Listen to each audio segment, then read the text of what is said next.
Venons-en maintenant au troisième intervenant dans la levée de fonds, l'investisseur en capital. Qu'il soit une personne physique, un business angel, ou un organisme financier, un fonds d'investissement, leurs objectifs et leur compréhension de l'investissement au capital de l'entreprise sont très proches. La levée de fonds intervient cette fois-ci au niveau des capitaux propres de l'entreprise. Le pourvoyeur de fonds devient ainsi votre associé.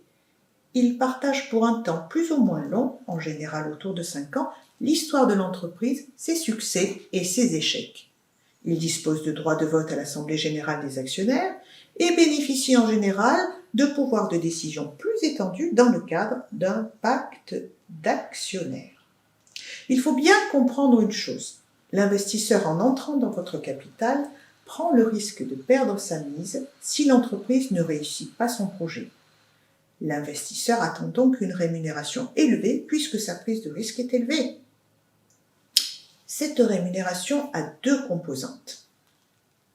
Les dividendes qu'il aura perçus tout au long de sa participation au capital de l'entreprise et la plus-value que l'investisseur réalise, peut-être lors de la vente de ses titres. Dans les jeunes PME en croissance, les dividendes ne sont pas souvent versés car l'entreprise a trop besoin de toutes ses ressources financières pour assurer son développement. Il reste donc la plus-value. L'investisseur s'attachera donc à prendre des participations dans des sociétés prometteuses avec un succès attendu rapide et où l'analyse du risque qu'il fera sera compatible avec son espérance de gain. Aucun intérêt pour lui de souscrire au capital d'une société où le risque est élevé et où l'espérance de gain est d'un montant faible. En revanche, il cherchera à souscrire dans des sociétés où l'espérance de gain est forte et rapide, avec un risque le plus limité possible, et il est prêt à payer pour cela une valorisation élevée. Il faut bien avoir tout cela en tête lorsque l'on fait appel à l'investisseur financier. L'investisseur, c'est aussi qui sera l'associé du dirigeant, il doit donc avoir confiance en lui à double titre. Qu'il puisse mener au bout le projet ambitieux qu'il lui présente, que son comportement le rassure quant à sa loyauté envers lui.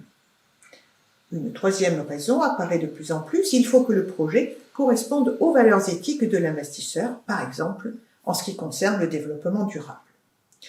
L'entrée dans le capital d'un investisseur est la levée de fonds la plus difficile à réaliser et c'est aussi la plus impactante sur la gouvernance de l'entreprise et sur la dilution du patrimoine du dirigeant. Il faut bien avoir ces paramètres en tête avant de se lancer dans une levée de fonds. Pour être complète, je voudrais juste faire une mention particulière pour l'investisseur dit industriel. Il s'agit d'une société qui souhaite réaliser une croissance externe en souscrivant au capital de votre société. Que sa participation soit minoritaire ou majoritaire, elle s'analyse avant tout dans le cadre de son développement stratégique. L'investisseur attend alors des synergies stratégiques ou opérationnelles avec cette prise de participation. C'est une levée de fonds particulière que nous ne développerons pas plus ici.